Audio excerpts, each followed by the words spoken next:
Bom dia. Bom dia. Que Jesus nos abençoe a todos nós, nos inspire a cada um e que nos guarde todos junto dele em paz. Eu agradeço o convite para estar aqui com vocês, agradeço pela forma carinhosa com a qual me receberam. Estou aqui ocupando o tempo da Andréia e Marcelo desde quinta-feira e agradeço muito por isso.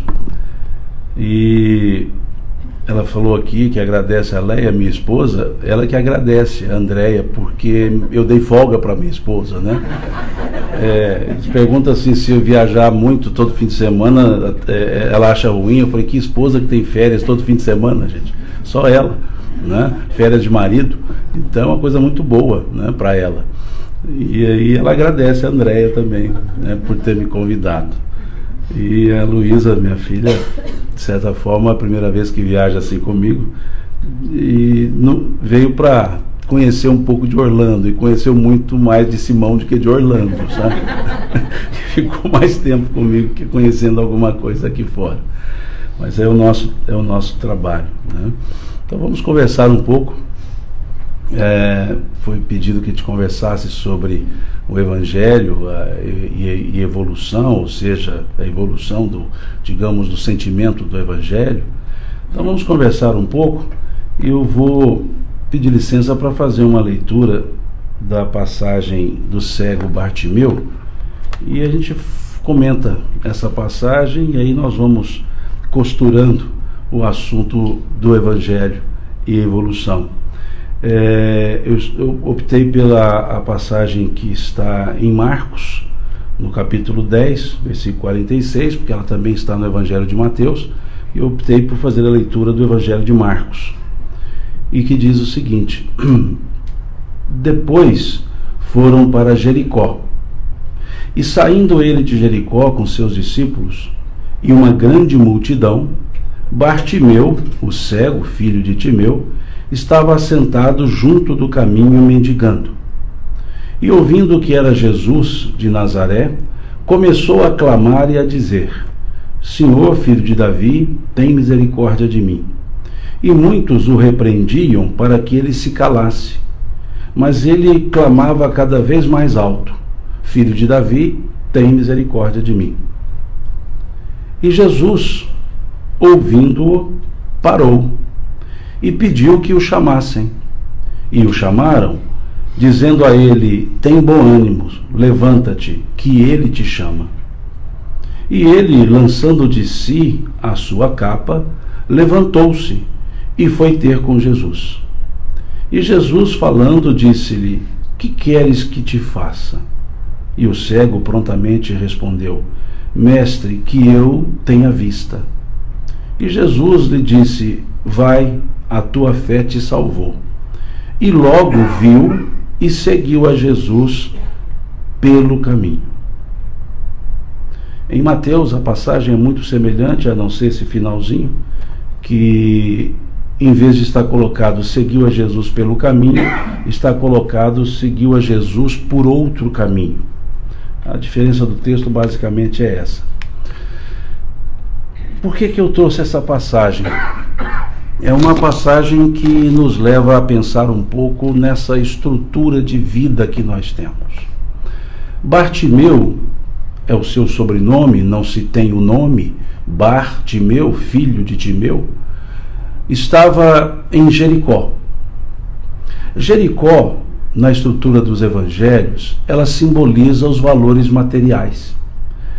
Quando olhamos a parábola do samaritano, nós vemos que diz o Cristo: eis que descia de Jerusalém para Jericó um homem. Jerusalém é a capital do Espírito, onde estava o templo, para onde as pessoas caminhavam, para onde as pessoas iam. Então Jerusalém simboliza valores espirituais, que está a 400 metros acima de Jericó. Jericó está a 200 metros abaixo do nível do Mediterrâneo, Jerusalém está a 200 metros acima do Mediterrâneo. Então, quando se usa a ideia de valores espirituais, Jerusalém, e Jericó era a capital do comércio, era onde existiam as casas de câmbio, onde se trocavam as moedas para o comércio internações. E ali então simbolizava sempre o valor imediato, o valor material. E quando Jesus então dizia, eis que um homem descia de Jerusalém para Jericó, ele dizia, eis que um homem caía dos valores espirituais para os valores materiais. Então simboliza, ele não disse, eis que subia de Jerusalém, de Jericó para Jerusalém. Ele dizia, eis que descia. Era uma queda de valores, valores espirituais para valores materiais. Então Jericó simboliza a cidade da matéria. Simboliza a cidade dos valores imediatos, dos resultados imediatos. E diz a passagem que que essa passagem se deu em Jericó. E Bartimeu estava na saída da cidade. E isso é interessante observar, ou seja, simbolicamente, Bartimeu estava na saída dos valores materiais. Podia dizer, ele estava na entrada. Sim, a saída é a entrada, mas se o texto dissesse estava na entrada, simbolicamente ele estava entrando para os valores materiais. Mas simbolicamente ele estando na saída, quer dizer, ele está deixando os valores materiais, ele está no ponto de entender valores outros que não são só materiais. Por isso a expressão estar na saída da cidade é importante, para os efeitos simbólicos. Para dizer, olha, ele está naquele momento de transição, deixando valores materiais, deixando valores imediatos e indo buscar outros valores. Então simboliza o momento em que nós conseguimos enxergar, ouvir, entender mensagens outras que não são só de cunho material. Então esse sair da cidade, estar na saída, simboliza o momento certo da transição de valores materiais para valores espirituais.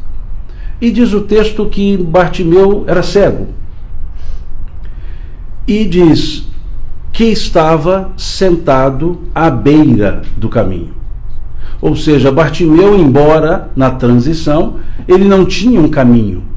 Ele estava à margem. Ele estava à beira do caminho, diz o texto, sentado junto do caminho. Sentado numa posição de cego que era, numa posição de pedinte. Ou seja, embora buscasse valores outros, ele não tinha um caminho para chegar a esses valores outros. E ali então ele ficava sentado sempre à beira do caminho, como que a ser atendido por pessoas. Mas como ele estava na transição, ele valeu-se de um sentido que ele tinha, já que ele não tinha visão, já que ele não tinha o discernimento, ele não conseguia enxergar para diferenciar, para discernir, mas nesse momento de transição que ele buscava valores outros, diz o texto, e ouvindo Bartimeu que Jesus passava. Ou seja, ele usou o sentido que não lhe faltava, a audição. Ele não viu que Jesus passava, mas ele ouviu que Jesus passava.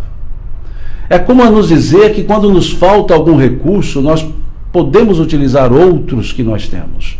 E que muitas vezes lamentamos pelo que nos falta e não valorizamos o que já temos.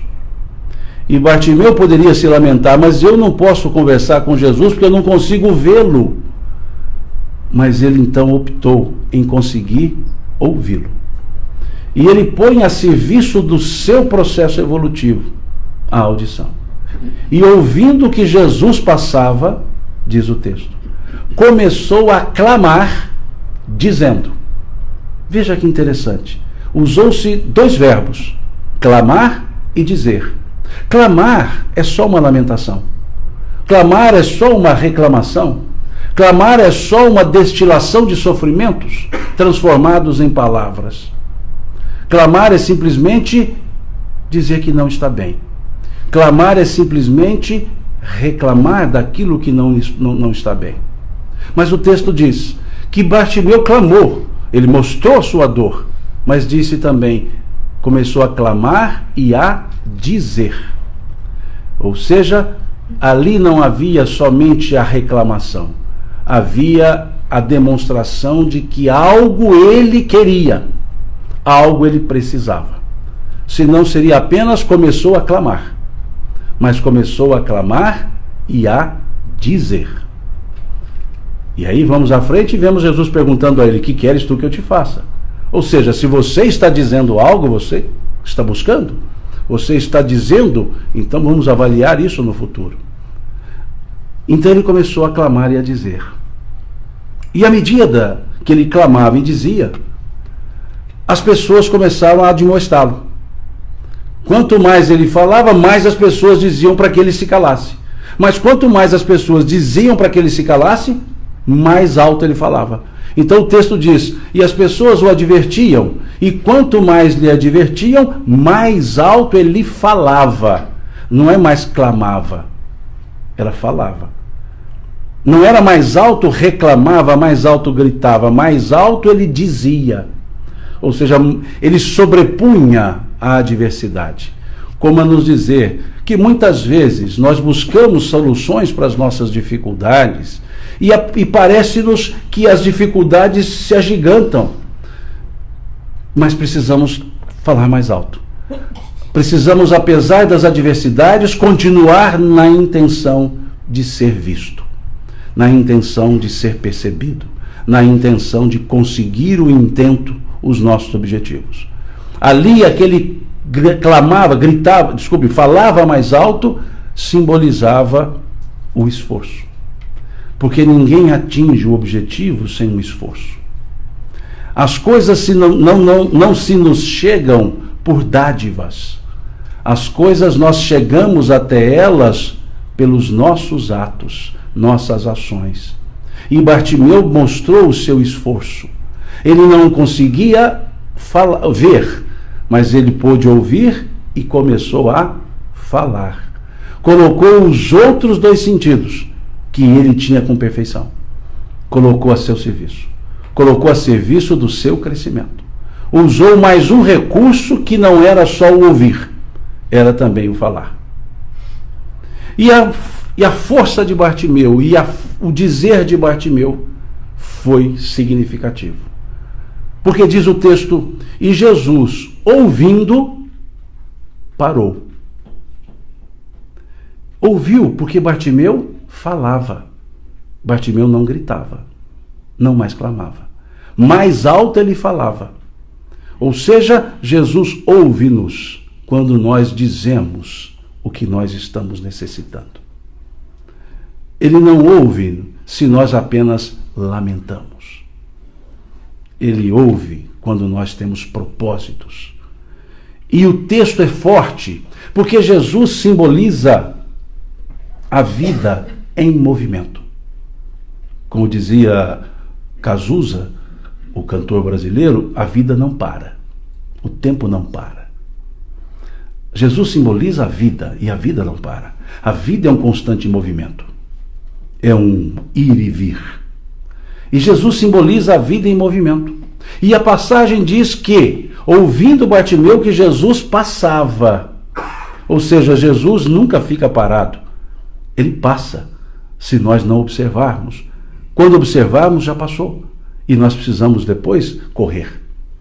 E então, ali naquele momento, como Jesus ouviu Bartimeu, o evangelista diz: e Jesus parou. Como se, naquele momento que nos dispomos a renovar nossos propósitos, a melhorar nossos propósitos, a vida parasse, para que nós nos reajustássemos. E ali Jesus, a vida em movimento, parou. Parou porque ouviu a Bartimeu. Como dizia o poeta alemão Goethe, quando algo, um ser, se procura fazer com assertividade e peremptoriedade, o universo conspira para o resultado benévolo, dizia o poeta Goethe. E é isso que aconteceu com Bartimeu.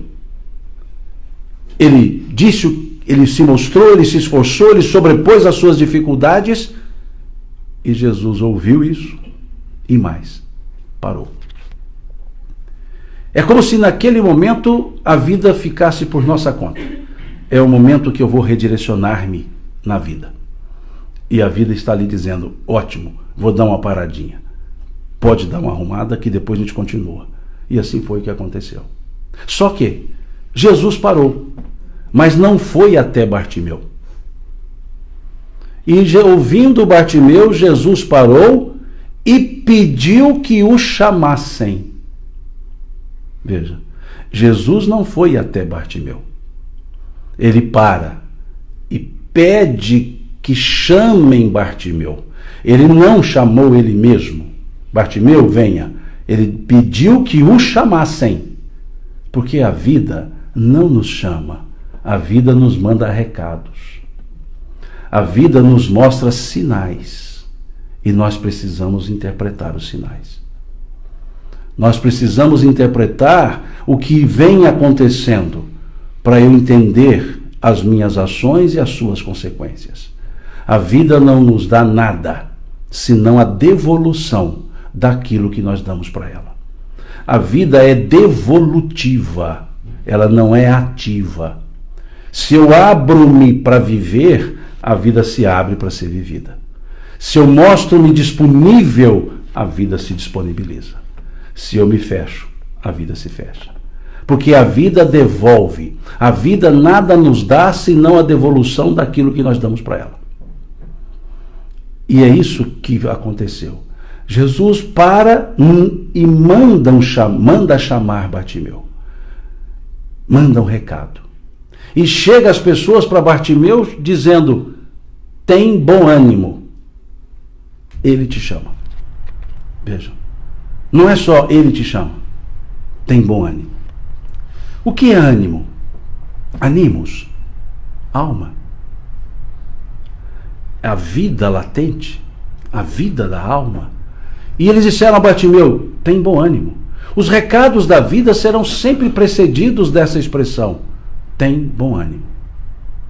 Para que nós solucionemos nossos cursos de vida, é preciso ter vida, ter ânimos, ter ânimo. Tem bom ânimo. Em outras palavras, se anime, pois a vida te chama. Tem bom ânimo, ele te chama. E é preciso que entendamos o recado e façamos como Bartimeu fez. Ele estava sentado. E diz o evangelista: e imediatamente levantou-se. Vejam, a posição de acomodado já não mais existia. Tem bom ânimo, ou seja, você já se esforçou falando mais alto. Agora, haja por você mesmo. Levanta.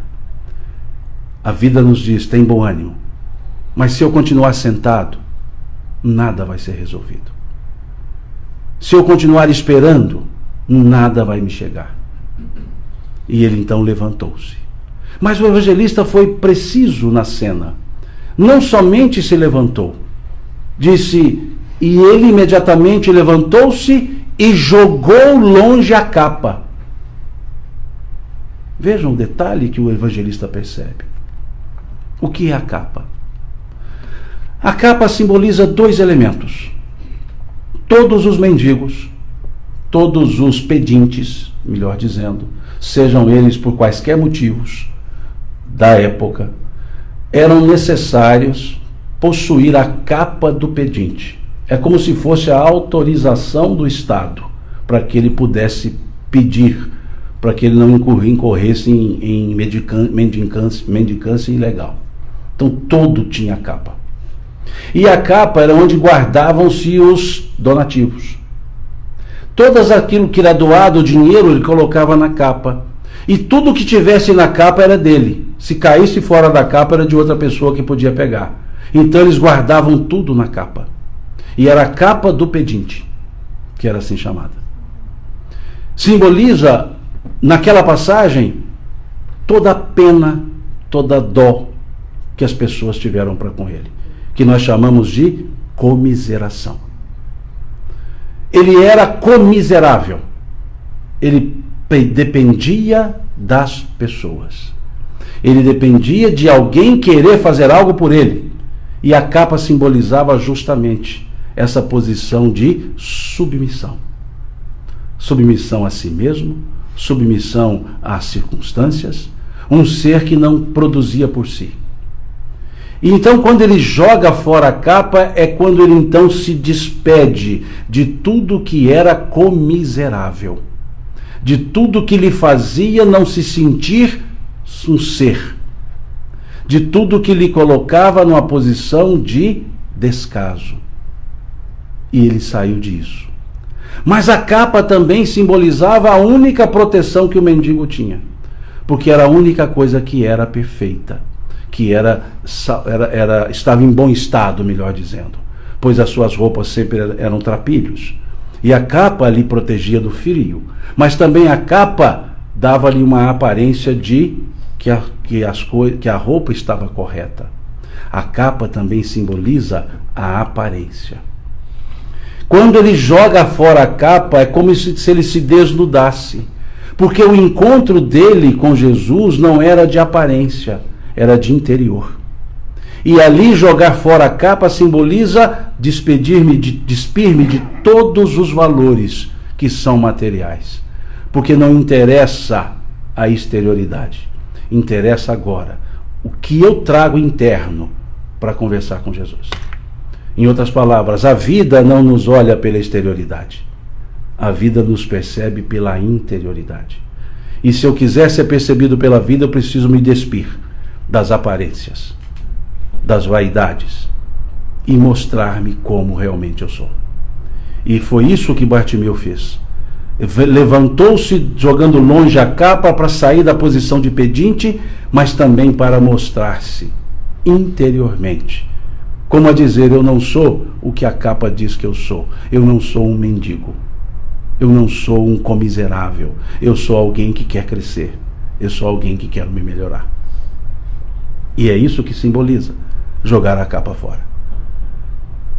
Como nos fala irmã Rosália no Evangelho segundo o Espiritismo, quando do retorno ao mundo dos espíritos, não se vos pergunta quem haveis sido, que posição haveis ocupado, mas o bem que haveis feito, as lágrimas que haveis enxugado. O que nos interessa é o interior, não é mais o exterior. Que título enverguei? Não interessa. Que currículo vitae? Não interessa. Nada disso interessa. Interessa quem eu sou. O que valor de fato eu trago. E foi isso que Bartimeu fez.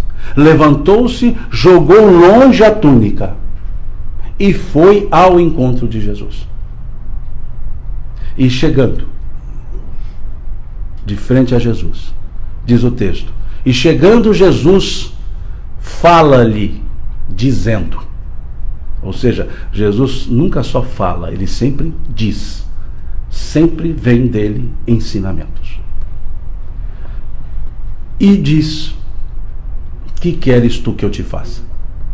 Em outras palavras, o que nós queremos para a nossa vida? O que nós queremos? Essa pergunta é fundamental. Não é o que nós queremos da vida. Porque a vida só nos dá a devolução do que nós damos. O que nós queremos para a vida. Como nos dizer que objetivo nós temos? Por que nós estamos vivendo? Em busca de quê? Quem não sabe o que procura, não sabe o que fazer quando encontra. Na linguagem nossa lá da minha grande cidade, chamada Patrocínio, eu expliquei ontem, ela é grande, é do tamanho aqui de Orlando. A diferença é que lá é tudo juntinho, aqui é espalhado, né? Então aparece que ela é menor, né? Mas lá tem uma cena muito bucólica. Cachorro correndo atrás de carro. Passa um carro correndo, aqui nem vi cachorro aqui. Carro eu vi aos montes, mas cachorro eu nem vi. E passa o carro e vê o cachorro correndo atrás do carro e latindo cachorristicamente. O carro para. O que o cachorro faz? Para e vai embora. Ou seja, ele correu. A hora que parou, era morder, ele foi embora. Porque o cachorro não seguia o carro. O cachorro seguia o movimento. E quando o movimento parou, ele estava perdido. Se ele seguisse o carro, ele abocanhava o carro ou entrava no carro. Aqui talvez entrasse no carro, né? Mas vejam, assim somos nós. Quando nós não temos esse objetivo, quando nós não sabemos o que buscamos, quando encontramos, nós não sabemos o que fazer. Porque estamos seguindo um movimento, seguindo pessoas, seguindo moda que eu digo, modismos, costumes. Todo mundo faz, então eu faço. E quando nós paramos para perguntar, e aí? Não tem resposta. Como três filósofos perguntaram para uma pessoa, 3 abutres perguntaram para o Simba, lá do Rei Leão. Aliás, para o Mowgli. 3 abutres perguntaram para o Mowgli, e aí, qual é a jogada? E ele não sabia responder. E o outro falou, e aí, qual é a jogada? Senão você não vai passar aqui. Se você não quer me dizer para onde você vai, como é que você vai passar? E aí, qual é a jogada? Então, sempre perguntando para mim mesmo, e aí, qual é a jogada? O que eu vou fazer? Vou fazer para quê? Para buscar o quê? Então é isso que Jesus perguntou a Bartimeu. E aí, qual é a jogada? Ele perguntou, o que queres tu que eu te faça? E o evangelista diz, prontamente, Bartimeu respondeu. Prontamente. Ele não elaborou. Prontamente. E aí nós nos perguntamos, se Jesus aparecesse para nós, agora aqui, para cada um de nós e perguntasse, o que queres tu que eu te faça? Nós teríamos prontamente a resposta? Eu tenho na ponta da língua, eu já venho treinando há muito tempo esse negócio. Já venho falando e vou treinando. Se Jesus aparecesse para mim e falasse, Simão, o que queres tu que eu te faça? Na ponta da língua, me dá um tempo para pensar. Está na ponta da língua. Porque os nossos pedidos são pedidos de Marta, não são pedidos de Maria. Marta, Marta, andas fatigada por muitas coisas, mas uma só coisa te é necessária, essa que Maria escolheu, a melhor parte, a qual não lhe será tirada. Jesus chega em casa de Marta e Maria, Maria senta aos pés do Cristo e vai ouvi-lo, e Marta vai cuidar dos afazeres da casa, diz o texto. Se fosse uma passagem não em Betânia, mas fosse lá em Patrocínio, Marta estaria lavando os trem. Mas como a passagem foi em Betânia, ela estava cuidando dos afazeres da casa. E Jesus falando com Maria. E num dado momento Marta diz, Senhor, não vês que estou aqui fatigada com as coisas da casa e Maria aí nada faz se não te ouvir? Despeça-a para que ela possa me ajudar. E é aí que Jesus fala, Marta, Marta, andas fatigada por muitas coisas, mas uma só coisa te é necessária, é essa que Maria escolheu, a melhor parte, o aprendizado, o entendimento sobre a vida. Então nós somos muito Marta, por isso não conseguimos dizer o que nós queremos, porque nós queremos coisas demais, e não entendemos uma só coisa te é necessária. E Bartimeu soube dizer, quando então perguntou, o que queres tu que eu te faça? Ele disse, que eu veja, que eu tenha vista. Pronto. É o que ele entendia que lhe faltava, discernimento. E Jesus diz, grande a tua fé te salvou. Ou seja, passou a ver. E o evangelista foi perfeito.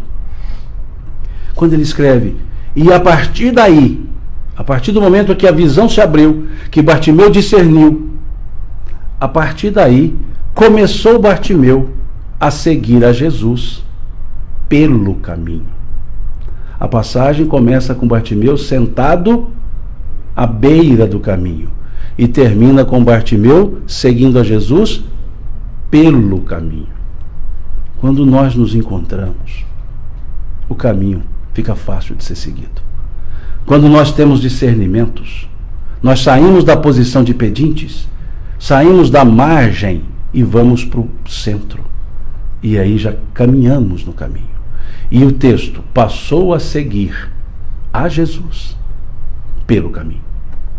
Não passou a seguir, a andar pelo caminho. Passou a seguir a Jesus pelo caminho. Não só o caminho, mas ele sabia a quem seguir. Muitas vezes nós encontramos o caminho, mas não temos o objetivo. E aí dizia Sêneca, na Roma antiga, quando o navegador não sabe a que porto se dirige, nenhum vento ser-lhe-á favorável.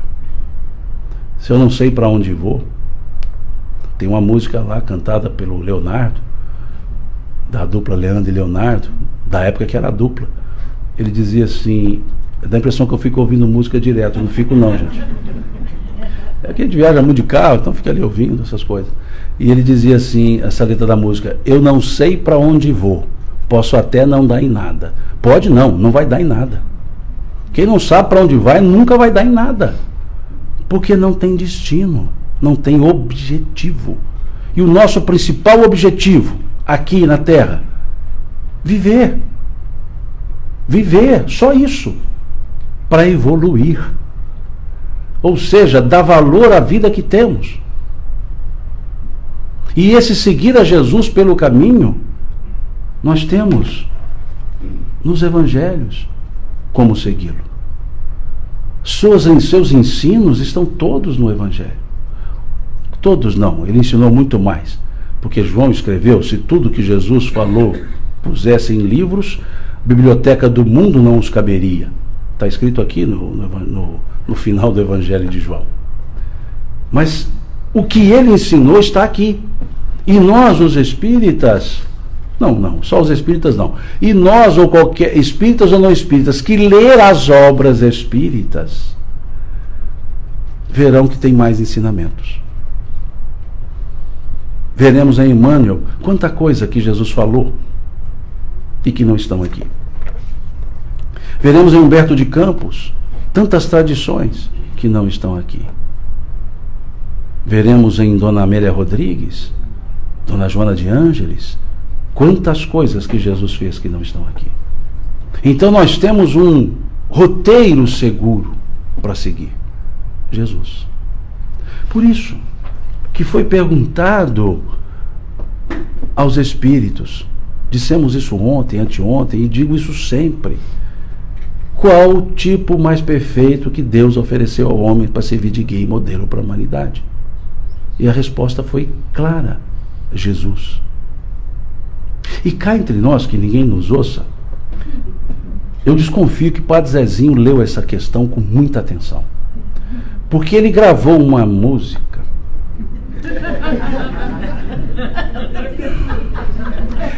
que estava cantando a Catai e o padre Fábio de Mello. A gravação que tocava aqui era dos dois, da Catai lá do Pato Fu, a banda mineira. É o bairrismo, né? A gente não é perfeito, né?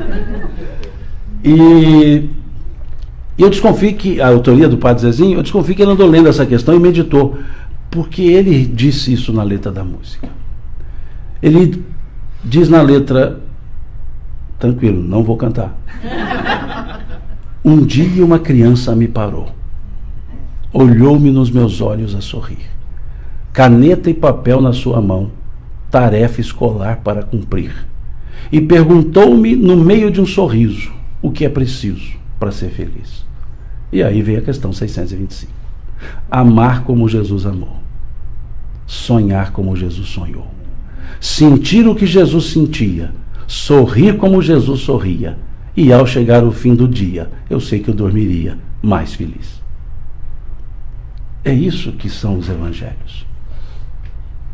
Roteiro. Não só os evangelhos, os Atos dos Apóstolos têm várias falas de Jesus. Isso na exegese é chamado de ágrafo. Ágrafos são frases de Jesus que não estão nos evangelhos, mas estão nos Atos dos Apóstolos. Então os Atos dos Apóstolos também têm diversos ensinos de Jesus. Porque Pedro dizia, e Jesus falou-nos assim, mas não está nos evangelhos, está no Atos dos Apóstolos. Então aproveitem e leiam também o Atos dos Apóstolos, que nós vamos perceber o quão grande é o evangelho. A palavra evangelho, angelion, é o bem anunciar. Depois foi transliterado para boa nova, mas a palavra em grego, evangelion, significa bem anúncio, bom anúncio, E é isso que de fato é bem anunciar. Jesus soube bem anunciar a mensagem que ele trouxe. Por isso chamamos de evangelho. Transliterou-se para boa nova para dizer que o conteúdo é que é de fato a boa nova. Sim, mas esse conteúdo foi trazido por alguém que soube como ensiná-lo. Porque outros trouxeram conteúdos, trabalharam ideias, mas não souberam como ensinar. E Jesus soube como ensinar. Por isso ele é o cerne do Evangelho. Como vemos aqui no capítulo 10 do Evangelho de João, que não estava no script. No capítulo 10 do Evangelho de João, nós temos lá a porta das ovelhas. E diz o seguinte: na verdade vos digo que aquele que não entra pela porta do curral das ovelhas, mas sobe por outra parte, é ladrão e salteador. Aquele, porém, que entra pela porta é o pastor das ovelhas. A este o porteiro abre, e as ovelhas ouvem a sua voz. E chama pelo nome as suas ovelhas, e as traz para fora. E quando tira para fora as suas ovelhas, vai adiante delas, e as ovelhas o seguem, porque conhecem a sua voz. Mas de modo nenhum seguirão o estranho, antes fugirão dele, porque não conhecem a voz dos estranhos. Jesus disse-lhes essa parábola, mas eles não entenderam. E o que era que ele lhes dizia? Tornou Jesus então a dizer-lhes: em verdade vos digo, eu sou a porta das ovelhas. Tantos quantos vieram antes de mim são ladrões e salteadores, mas as ovelhas não os ouviram. Eu sou a porta, e se alguém entrar por mim, salvar-se-á, e entrará e sairá, e achará pastagens. O ladrão não vem senão a roubar, e a matar e a destruir. Eu vim para que todos tenham vida, e a tenham com abundância. Eu sou o bom pastor dá a vida pelas suas ovelhas. Eu sou o bom pastor e conheço minhas ovelhas, e das minhas ovelhas sou também conhecido, porque elas conhecem a minha voz. Veja que beleza. Que perfeição. As ovelhas é algo interessante. O pastor, as ovelhas são todas guardadas misturadas, chamado aprisco. Aprisco é o lugar onde se guarda ovelhas. E as ovelhas ficavam protegidas, e todo pastor trazia as suas e colocava tudo junto. E elas são fáceis de ser identificadas, né? Tudo branquinha, redondinha, com aquelas bolinhas, não se distingue. E como é que eles separavam essas ovelhas na hora de ir embora? Cada um chegava na porta das ovelhas e gritava às suas ovelhas, e elas conheciam a voz. E todas que eram daquele pastor saíam, e as outras ficavam.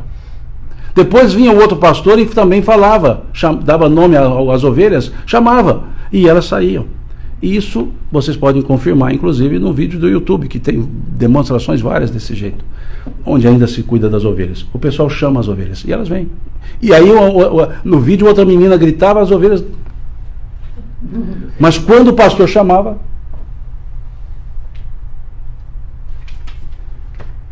Descer é sempre mais fácil que subir, né?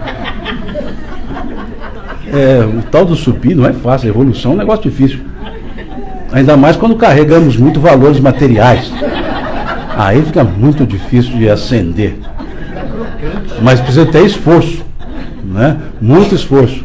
Que a gente esforça tanto que depois para, não consegue fazer mais nada. Mas a gente é responsável pelo que faz. E aí as ovelhas seguem. E aí Jesus utilizou justamente isso. Ele diz: eu sou o bom pastor, conheço minhas ovelhas, e as ovelhas a mim me conhecem, pois conhecem a minha voz. Veja que beleza de passagem.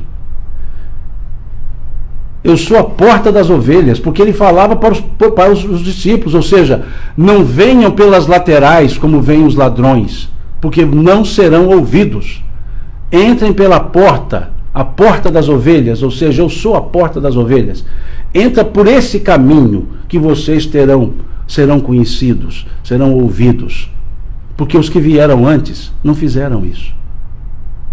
Veja o que Jesus estava ensinando. E a voz do Cristo está nos evangelhos. São os seus ensinos. A voz dele continua ecoando, porque ele continua falando.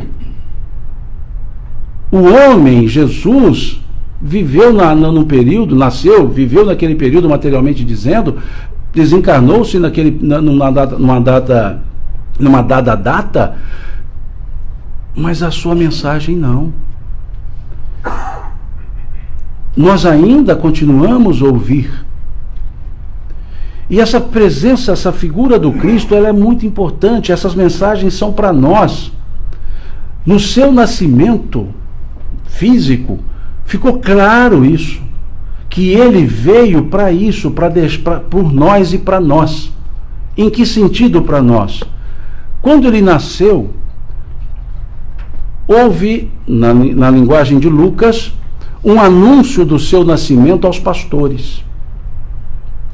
Então Lucas diz que estavam os pastores dormindo ao relento, e anjos, aspas, linguagem do Evangelho, e anjos apareceram aos pastores dizendo: eis que vos trago novas de grandes alegrias, pois hoje, na cidade de Davi, vos nasceu o Salvador, Jesus o Senhor. Veja que interessante. Eis que vos trago novas de grandes alegrias, ou seja, notícias de grande alegria. Eis que hoje, veja, hoje, agora, nesse momento, antes não, depois também não, é agora. Eis que hoje, na cidade de Davi, vos nasceu o Salvador, Jesus o Senhor. Vos nasceu. Pensemos. O verbo nascer é um verbo intransitivo. Ele não precisa de complemento. É um verbo que não se conjuga com complementos. Diferente dos transitivos, que precisa ser dado complemento. Quando eu digo eu gosto, alguém vai me perguntar de quê? Porque o verbo gostar é transitivo, indireto. Quem gosta, gosta de alguma coisa ou de alguém. O verbo nascer, ele é intransitivo. Ele não tem complemento. Se eu digo eu nasci, a frase acabou. O entendimento já é dado. Mas, para anunciar o nascimento de Jesus, o verbo nascer recebeu um complemento. Foi dada uma transitividade a um verbo transitivo. Eis que hoje, na cidade de Davi, vos nasceu. Nasceu para vocês. Nasceu para vós. Qualquer um de nós que relata o nascimento de qualquer pessoa diz o quê? Fulano nasceu. Não diz fulano vos nasceu. Porque ninguém nasce para os outros, nasce para si mesmo. E Jesus foi o único que nasceu para os outros. Eis que na cidade de Davi vos nasceu o Salvador. Vos nasceu. Nasceu para vós. A sua vida foi toda voltada para as pessoas. Não foi voltada para ele. E isso é que está no Evangelho. E é isso que nos abre o caminho para a nossa evolução. Como diz uma letra de uma música. Uma música que foi feita na linguagem nossa, nas coxas. Mas nesse caso não é figura de linguagem, é fato. Ela foi feita nas coxas. O Gladstone, que a compôs na coxa. Pegou um pedaço de papel e escreveu rapidinho a letra, porque era uma gincana de um encontro de mocidade. E a gincana era, no intervalo do café, compor uma letra de música, musicá-la e cantá-la. Então ele fez nas coxas. E nesse caso, quando usa o termo nas coxas, quer dizer mal feito. Nesse caso, foi bem feito. O que a expressão nas coxas vem da época da escravatura. em que se faziam as telhas moldando-as nas coxas. Então você tinha coxa gorda, coxa magra, então as telhas não ficavam num tamanho só, e isso eram mal feitas. Por isso que usa o termo fazer nas coxas significa mal feito, né? Não sem regularidade, sem igualdade, sem semelhança. Mas nesse caso não, ela foi feita nas coxas e foi bem feita. Porque a música se chama Luzes da Luz. Uma letra belíssima, que fala de todo o processo evolutivo humano. Ele escreve: um frêmito da grande luz, e luzes jorraram em profusão. O que é frêmito? Faísca. Uma faísca. Uma faísca da grande luz, e luzes jorraram em profusão. A grande luz, Deus. Uma faísca de Deus, e apareceu esse tanto de luz que somos nós, a criação.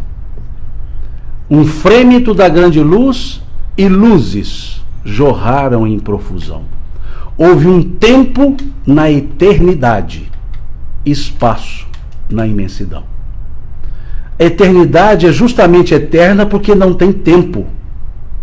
Se ela tivesse tempo, ela não era eternidade. E chamamos imensidão justamente porque não se mensura espaço. Por isso é imensidão. Mas diz o texto, houve um tempo na eternidade, espaço na imensidão. Quando houve esse tempo? Quando as luzes jorraram. É como se ele dissesse, quando Deus nos criou, ele disse, vou dar uma paradinha no tempo, porque agora eu preciso fazer o Simão. Então está aqui, pumba, Simão foi feito. Eu tive um tempo. Eu tive um momento que eu nasci. Eu tive um momento, nasci no sentido de fui criado. Houve um tempo na eternidade. E ocupei um espaço nessa imensidão. Ou seja, eu sou uma individualidade. Que Deus me localiza separadamente. Houve um tempo na eternidade. O meu tempo. O tempo de cada um de nós. Espaço na imensidão. A individualidade que cada um é. Ninguém está misturado com ninguém. Cada um é um. Houve um tempo na eternidade, espaço na imensidão. Sustentar a vibração divina tornou-se o nosso afã. Opa! Sustentar a vibração divina. Como que André Luiz chama isso? Co-criadores em dimensão menor. Sustentar a vibração divina tornou-se o nosso afã. O que é afã? Objetivo. Ou seja, somos seres que sustentamos a divindade. Sustentamos no sentido de replicamos a divindade. Trazemos em nós toda a potencialidade. Somos criaturas, como dissemos, não sei se ontem ou anteontem, isso aqui eu não pego. Somos a expressão divina. Sustentar a vibração divina tornou-se o nosso afã, o objetivo. Surgiu a bipolaridade. Agora, há homem, há mulher. Presença, ausência. Luz, não luz. Calor, frio. Ato, inação. Vejam, as dicotomias. Os opostos. Nos quais nós transitamos para poder uni-los. Há homem, há mulher, ou seja, há feminino, há masculino, há energias, presença, ausência, luz, não luz, calor, frio, ato, inação. Mostrando que tudo é causa, efeito, causa, efeito, causa, efeito. Presença, ausência. E ele diz, dorme mineral, desperta vegetal, segue instinto no animal. O homem se ergue na figura de Adão, ama e aprende a ser o rei da criação. Veja, o homem se ergue na figura de Adão. Primeiro, mineral, vegetal, animal. Dorme mineral, trazendo o Leon Denis. Desperta vegetal. Segue instinto no animal. Processos de elaboração, questão 607 do Livro dos Espíritos. E o homem se ergue na figura de Adão. O que simboliza Adão? O erro, a queda. O homem se ergue no seu próprio erro. O homem se ergue apesar das suas quedas. O homem aprende mesmo errando. O homem se ergue na figura de Adão e para ser o rei da criação, que está lá no Gênesis, dominará sobre todas as vidas, o letrista vem, o Gladstone escreve, ama e aprende a ser o rei da criação. Ou seja, o rei da criação pelo amor que tem. Ama e aprende a ser o rei da criação. E aí ele vem, queremos voltar a ti, ó Pai. As luzes querem, anseiam a mãe luz. Veja, depois de tudo isso, dessa evolução, queremos voltar a ti, ó Pai. As luzes querem, anseiam a mãe luz. Luzes perdidas, serenai. Eis o roteiro, segue Jesus. Nas coxas. Se tivesse sido feito sobre uma mesa, não dava para interpretar. Vejam. As luzes querem, anseiam a mãe luz. Luzes perdidas, serenai. Eis o roteiro, segue Jesus. Porque ele nasceu para nós. Porque ele nos tem como seus tutelados. Vem pessoalmente para nos guiar. E diz-nos que não perderá uma ovelha sequer do seu aprisco. Um ser que nos disse, estarei convosco até a consumação dos séculos. Um ser que nos disse, não vos deixareis órfãos, voltarei para vós. Vejam, um ser que não nos abandona. Estavam os pescadores, apóstolos, pescadores, homens experientes com relação ao mar, estavam no alto do mar da Galileia pescando, e são tomados por uma tempestade e ventos fortes, de tal forma que aqueles homens experientes estavam com medo de naufragar. E eles vão, porque Jesus estava com eles no barco dormindo, e eles vão acordar a Jesus naquelas tormentas, vento e chuva, medo do afogamento, e aí acordaram Jesus, dizendo a ele de uma forma muito serena, mestre, nós vamos morrer. Muito sereno. E Jesus acorda e diz, por que temeis? Não estou aqui convosco? Deve ter sido assim, toma. Se fosse lá em Minas, Veja, por que temeis? Não estou aqui convosco? Em outras palavras, vocês estão com medo de quê? Se eu estou aqui e estou dormindo, você não tem medo por quê? Durma também. Copiar Jesus.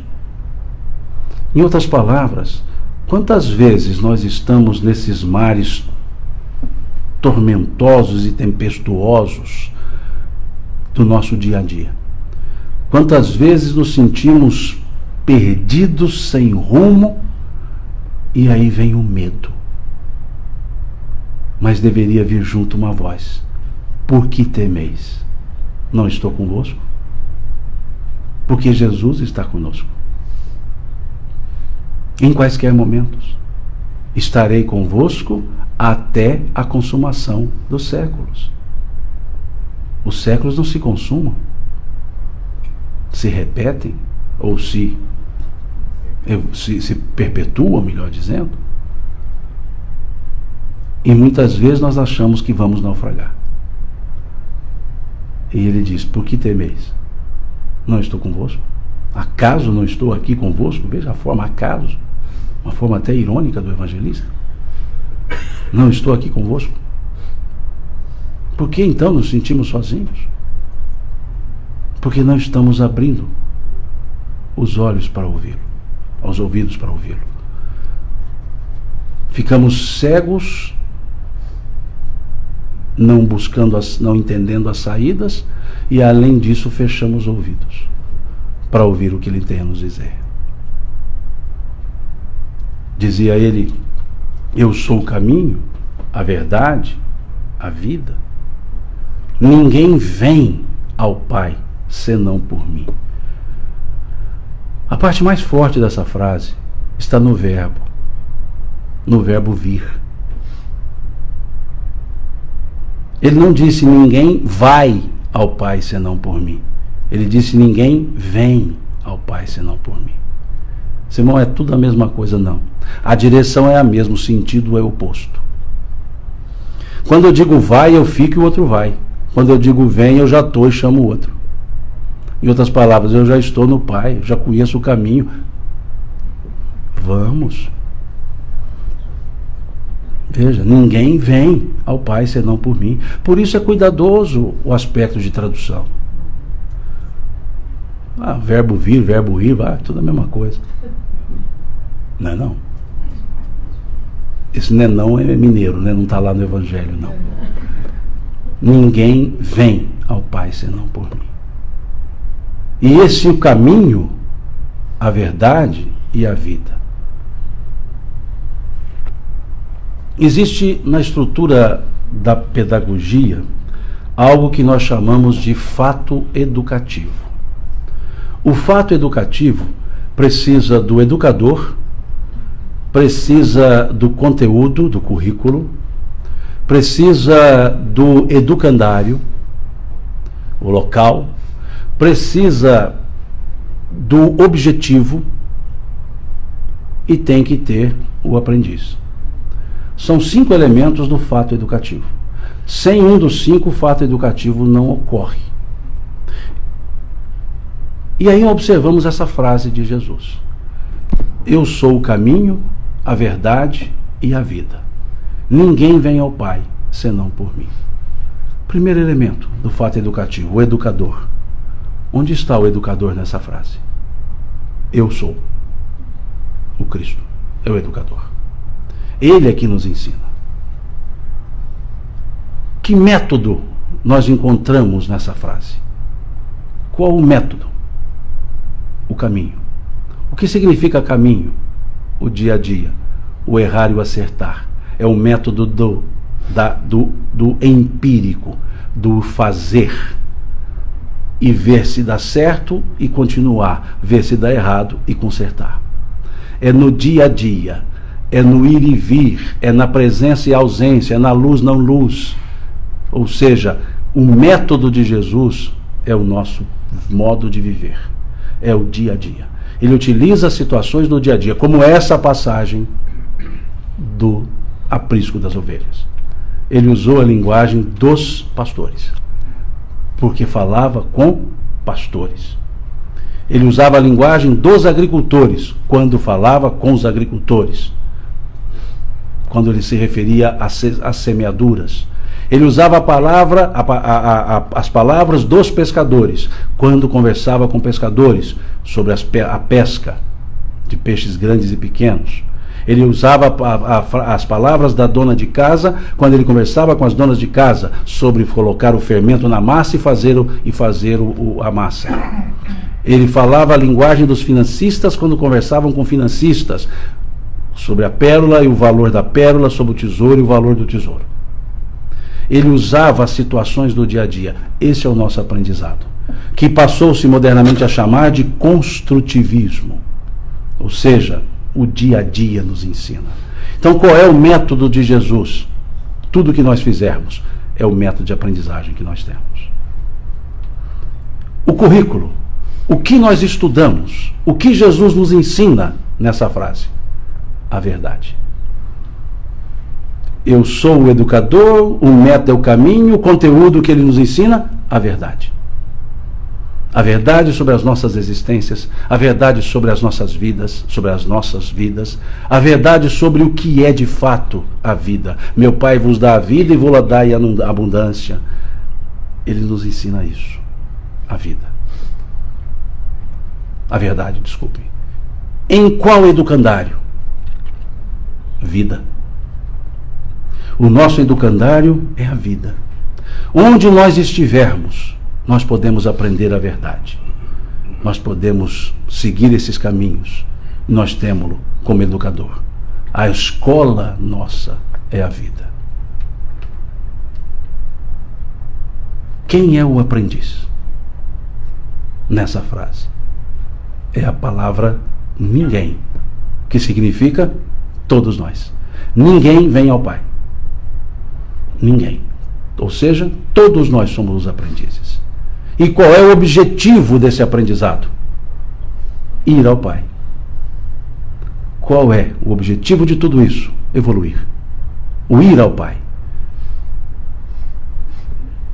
Pelo educador, pelo conteúdo, pela escola, senão por mim, dizia ele. Vejam a perfeição do fato educativo sobre a nossa vida, sobre o nosso processo de evoluir, sobre a transição do átomo ao arcanjo, trazida pelos Espíritos. Isso é o processo evolutivo, quando aprendemos sobre que caminho devemos buscar. E aquele pelo caminho de Bartimeu está lá com Jesus. Eu sou o caminho. Mas qual Jesus? Um só, que é ele mesmo. Mas em que aspecto? Eu vou seguir a Jesus, eu vou seguir pelo caminho, eu vou evoluir, sabendo que dia que Jesus nasceu, em que cidade Jesus nasceu, quantos irmãos Jesus tinha, se era filho ou não filho biológico de José e Maria, se ele fez milagres ou não fez. Se eu souber tudo isso que eu vou evoluir? Ou se eu começar a entender que o Jesus são seus ensinos. Amai-vos uns aos outros. Amor maior não há do que aquele que dá a vida pelo seu irmão.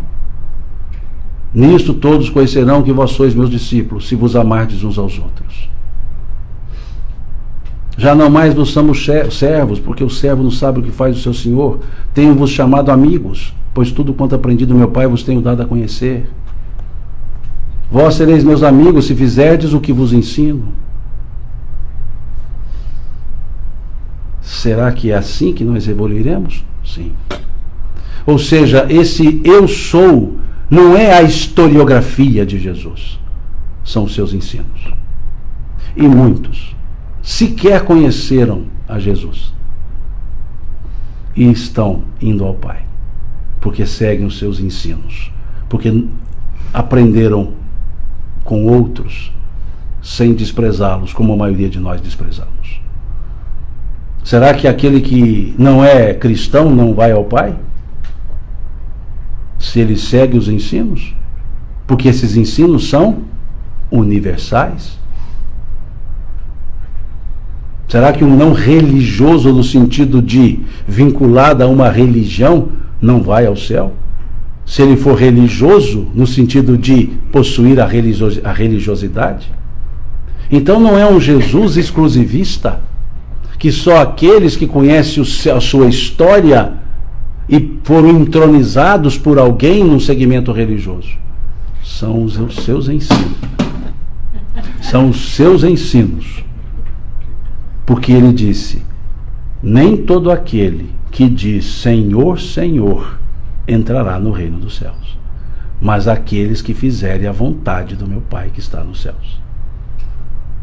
Então não é o título que me faz ser ou não seguidor de Jesus. Não é eu me auto-intitular cristão, não é auto-intitular cristão espírita, cristão não espírita.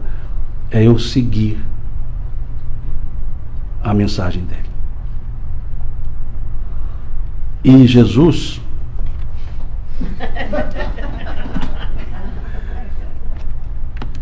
a gente tem que esforçar muito para evoluir. Não basta só um esforço, tem que ser vários. E Jesus, num certo momento, ele faz uma oração. Ele faz a oração a Deus, óbvio, pedindo pelos seus discípulos, que é o capítulo 17 do Evangelho de João. O capítulo inteiro é uma oração de Jesus. É a maior oração que nós temos nos Evangelhos. Ah, mas só tem o Pai Nosso. Não, essa aqui é uma oração, que eu não vou lê-la toda. Oração de Jesus pelos seus discípulos é o subtítulo. E ele diz, o evangelista João: Jesus falou assim, e levantando seus olhos ao céu, disse: Pai, é chegada a hora. Glorifica a teu Filho, para que também o teu Filho te glorifique a ti.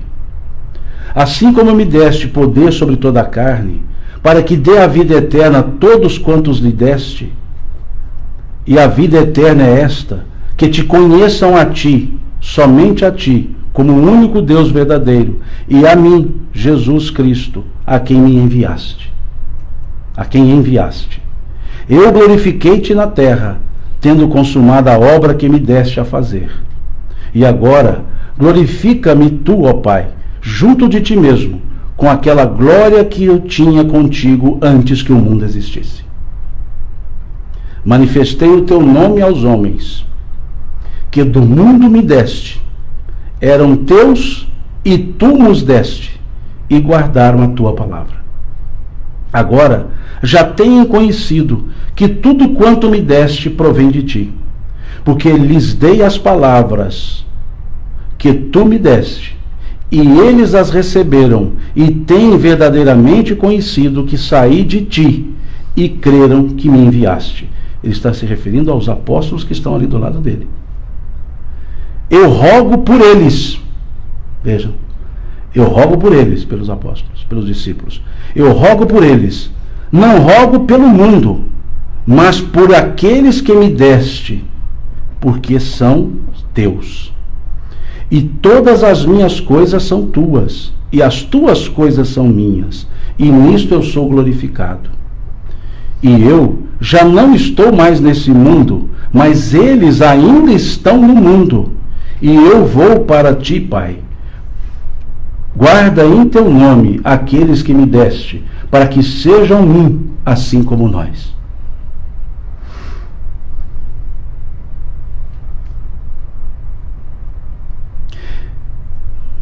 Estando eu com eles no mundo, guardava-os em teu nome.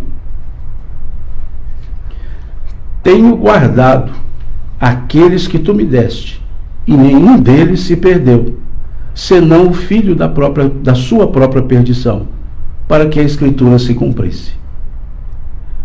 Mas agora vou para ti, e digo isto no mundo, para que tenham a minha alegria completa em si mesmos. Dei-lhes a tua palavra, e o mundo os aborreceu, porque não são do mundo, assim como eu também não sou do mundo. Não peço que os tires do mundo, mas que os livres do mal. Não são do mundo, como eu também não o sou. Santifica-os, Pai, na verdade, pois a tua palavra é a verdade. Assim como tu me enviaste ao mundo, eu os enviei ao mundo, e por eles me santifico a mim mesmo, para que também eles sejam santificados na verdade. E aí vem uma parte que ele fala de nós aqui agora, dos que nós estamos aqui, os que estamos aqui sentados. Eu não rogo somente por estes que aqui agora comigo estão, mas rogo também por aqueles que no futuro, pela sua palavra, hão de crer em mim. E nós estamos justamente aqui para isso, pela palavra do Cristo, crendo em Deus. E Ele orou por nós, que estamos aqui agora. Não rogo somente por esses que aqui agora comigo estão, mas também por aqueles que no futuro, pela sua palavra, pela tua palavra, hão de crer em mim. Para que todos sejam um, como tu, ó Pai, o és em mim e eu em ti. Que também eles sejam um em nós, para que o mundo creia que tu me enviaste.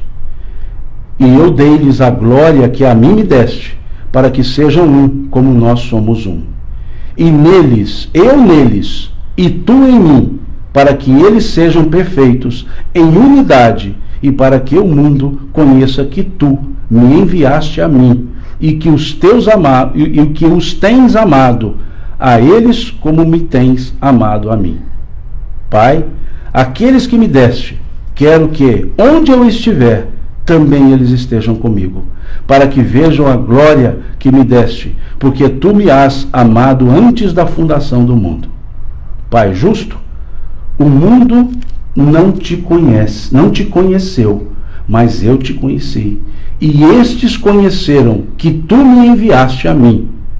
Eu lhes fiz conhecer o teu nome, e lhe farei conhecer mais, para que o amor com que me tens amado esteja neles, e eu também neles esteja. Veja que perfeição de prece. Que profundidade de prece. Como não seguir a esses ensinos? Como sentirmos-nos desamparados com alguém que já existia e já nos conhecia antes que nós mesmos existíssemos? Como não confiar em alguém que antes que o mundo fosse já era? E que traz essa sinergia na relação com seus discípulos? E o que nós somos, todos nós, se não esses discípulos tentando sair da beira do caminho para entrar no caminho? E aqui ele fala da unidade. Por que tanta diversidade? Há diversidade. Por que tantos senões? Ele diz que nós fazemos junto dele a unidade, mas nos distanciamos dele quando criamos as adversidades. Para que isso? Se nos dizemos discípulos do Cristo? Ele aqui pedindo para que todos unissem-se a ele, para que todos fôssemos um. Deus nele, ele em nós, dizia ele. E nós formamos um. Mas nós formamos vários pontos de vistas e perdemos a unidade. Por isso a letra da música, eis o roteiro, segue Jesus. Não há evolução sem entender quem nós somos, de onde nós viemos, para onde nós vamos. Sem entender o amor. O título desse centro, Amor e Caridade. Amor e caridade são as mesmas palavras. Caritas, em grego, significa amor.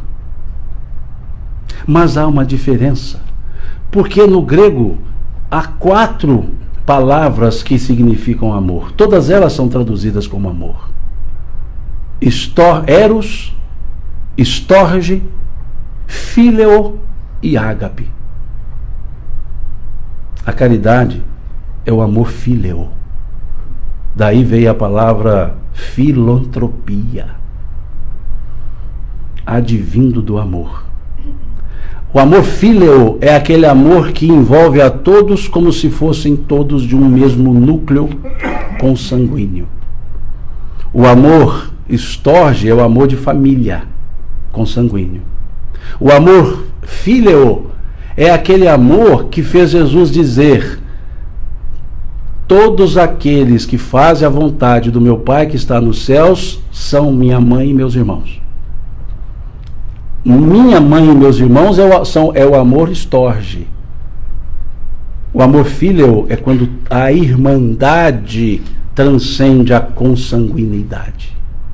Quando a irmandade transcende as religiões. Isso é caridade, é amor fíleo. E o amor ágape é o amor de Deus. E foi isso que Jesus perguntou. Pedro, tu me amas? A palavra amor que Jesus perguntou foi fíleo. Foi ágape, desculpe, foi Storge na primeira pergunta. Por isso, amas-me. A segunda pergunta ele usou a palavra phileo, que traduz amor do mesmo jeito, mas por o grego é diferente. Quando ele pergunta, amas-me mais do que estes, ele usou phileo. Ou seja, vai além dos conhecidos, vai além do família. E depois ele pergunta pela terceira vez, o ágape. Ele não fala amor no sentido filho, ele usa a palavra ágape. O evangelista. Ágape. Amas-me mais do que todos. Ou seja, agora é só o amor divino. E esse é que Pedro responde chorando. Tu sabes tudo, Senhor. Tu sabes que te amo.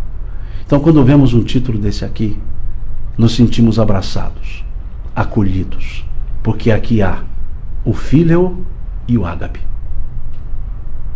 Amor, caridade e amor. E é isso que nos faz tão aconchegados. Porque o sentimento que aqui fica é do amor que desconhece pessoas. É o amor que apenas ama. É o amar intransitivo, sem escolher a quem.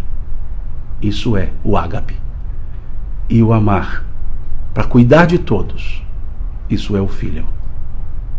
Amor e caridade. Ágape e filho. Que é o que nós devemos encontrar em todos que se dizem seguir a Jesus. Pois, numa letra de música para encerrar, que cantamos muito ou ensinamos muito nas evangelizações infantis.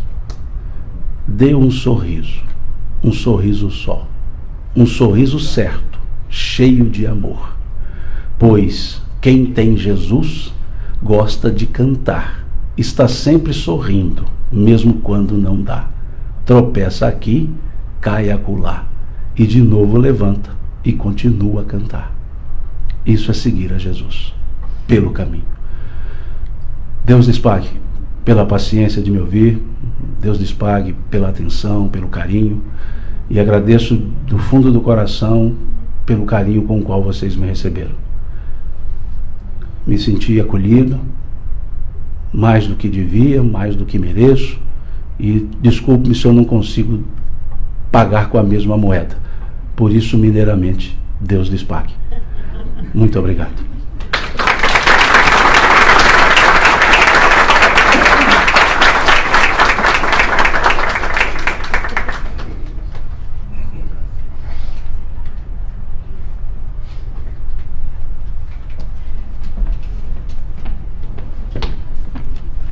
Agora boa tarde, né?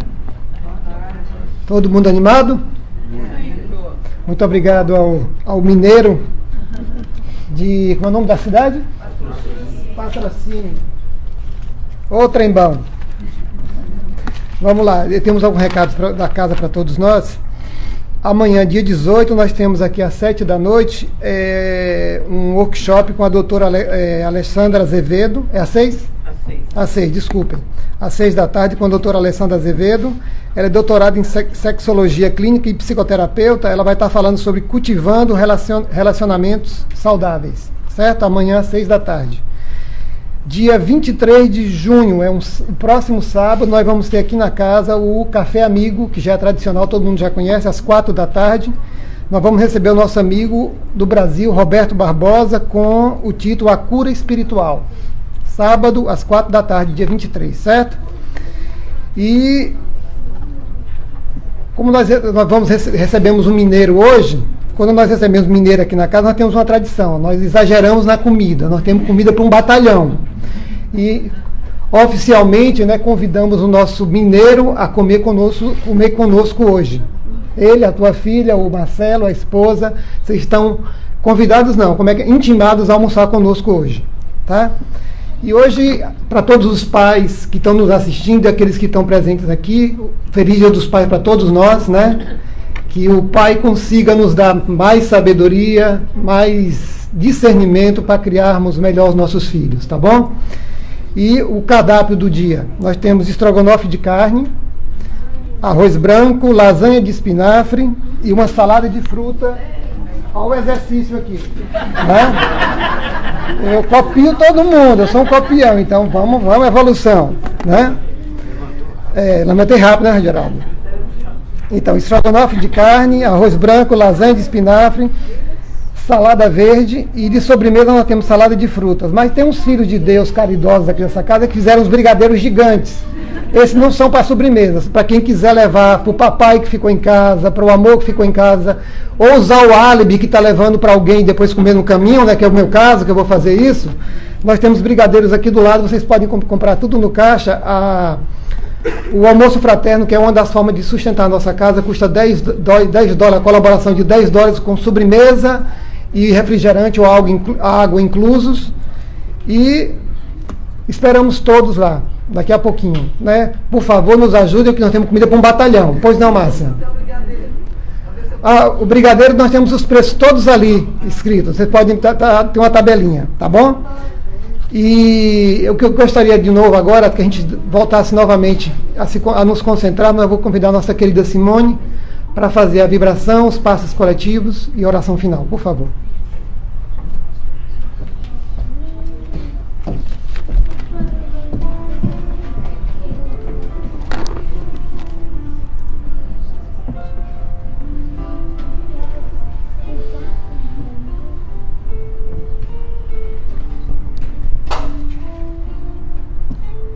Já fomos tão abençoados, não é mesmo?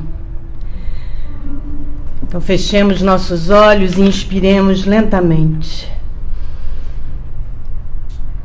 Mais uma vez inspiramos e lentamente expiramos. Uma vez mais inspiramos, seguramos e expiramos. E aí, no meio de nossa tela mental, vemos um lindo foco de luz dourada que se expande, tomando conta de toda a nossa visão interna. Aí vemos também um templo. Ao redor desse templo, um jardim de flores perfumadas, lindas. E um córrego de águas tranquilas que por aí passam.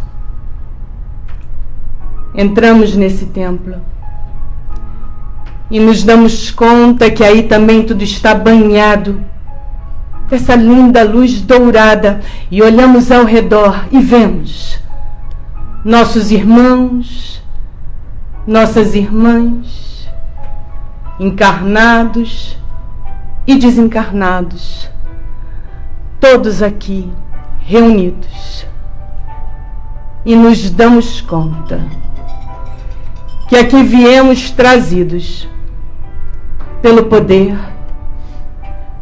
e na presença do Pai. Estamos aqui e estamos em paz, porque estamos em casa. Olhamos para cima e vemos os mentores espirituais dessa casa, nos guiando, nos abraçando, nos acolhendo sempre, nos guiando, nos abraçando, nos acolhendo. Estamos em paz, estamos felizes. E toda essa vibração de amor que nos ecoa, somos capazes de redirecioná-las. E aí vibramos paz, vibramos amor, vibramos gratidão, vibramos perdão, vibramos amor, amor, amor. E aqui juntos, com nossas almas ajoelhadas, somos todos irmãos. Pedimos nesse momento que os passistas da casa se posicionem.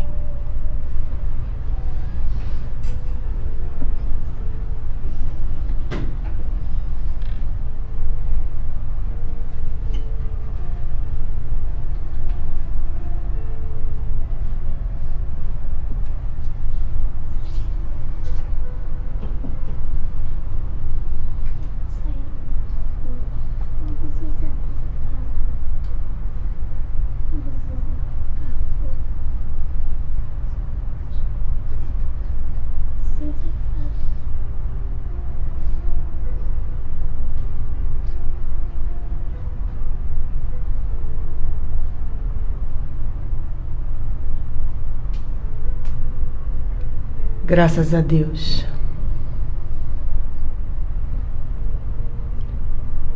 Com nossos corações repletos de gratidão, pedimos, Pai amado, que tenhamos